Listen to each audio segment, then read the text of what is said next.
Hope you all are doing well. It's me Zoya Khan. तो guys, मैंने आपसे फिज़िक्स के short question part 1 video share कर दी है और अब ये पार्ट 2 वीडियो है। इस वीडियो में आपके फुल बुक के शॉर्ट क्वेश्चंस रेडी हैं और आप इनको एग्जाम्स के लिए बिल्कुल तैयार कर सकते हैं और अच्छे मार्क्स गेन कर सकते हैं। तो आपने वीडियो को बिल्कुल भी स्किप नहीं करना, वीडियो को फुल वॉच करना है। Next chapter start. जियो स्टेशनरी सैटेलाइट, वेरी इंपॉर्टेंट। ये आर्टिफिशियल सैटेलाइट के बीच में एंड पे दी हुई डेफिनेशन आपने ये ज़रूर याद करनी है। मैस ऑफ अर्थ को कैसे नाप सकते हो, ये बता सकते हो, मतलब इसके आपने इसमें फॉर्मूला पुट करना है, उसकी वजह उससे आपका ये क्वेश्चन सॉल्व हो जाएगा। अब वो पूछता है on what factors the orbital speed of satellite depend. कहता है कि जो ऑर्बिटल स्पीड ऑफ सैटेलाइट है वो किन फैक्टर पर डिपेंड करती है। Why does the value of G vary from place to place. कह रहा है कि जी की वैल्यू वेरी मतलब चेंज क्यों होती है, एक जगह से दूसरी जगह जाती है तो वो वेरी क्यों करती है। Geothermal energy, power efficiency, solar cells, what is mass energy equation.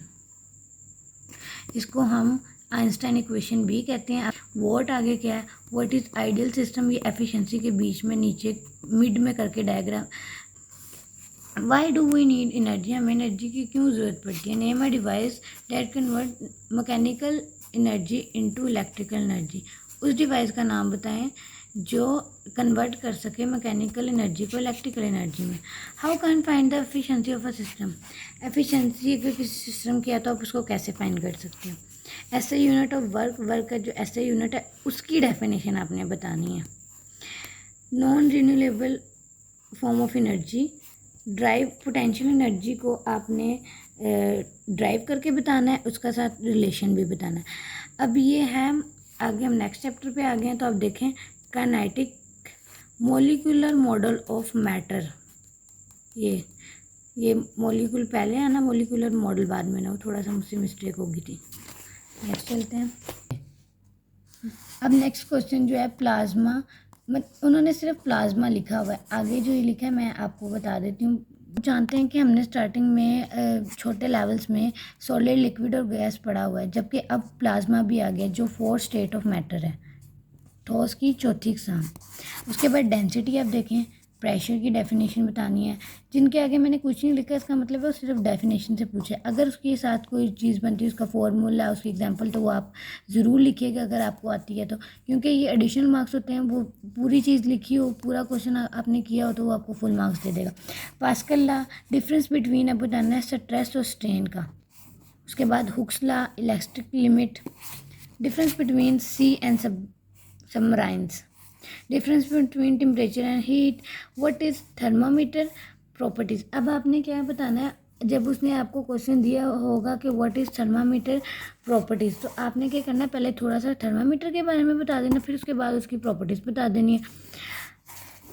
उसके बाद आप देखें इंटरनल एनर्जी। अब वो क्या कह रहा है, कह रहा है why does heat flow from hot body to cold body. Heat क्यों फ्लो करती है गर्म बॉडी से ठंडी बॉडी की तरफ, ये आपने बताना है। अब why mercury is preferred as a thermometric substance. अब वो कह रहा है कि मर्करी को ही प्रेफर क्यों किया जाता है, जब हमारा थर्मामीटर है उसमें हम लोग मर्करी को ही क्यों रखते हैं ऐसे सब्सटेंस को।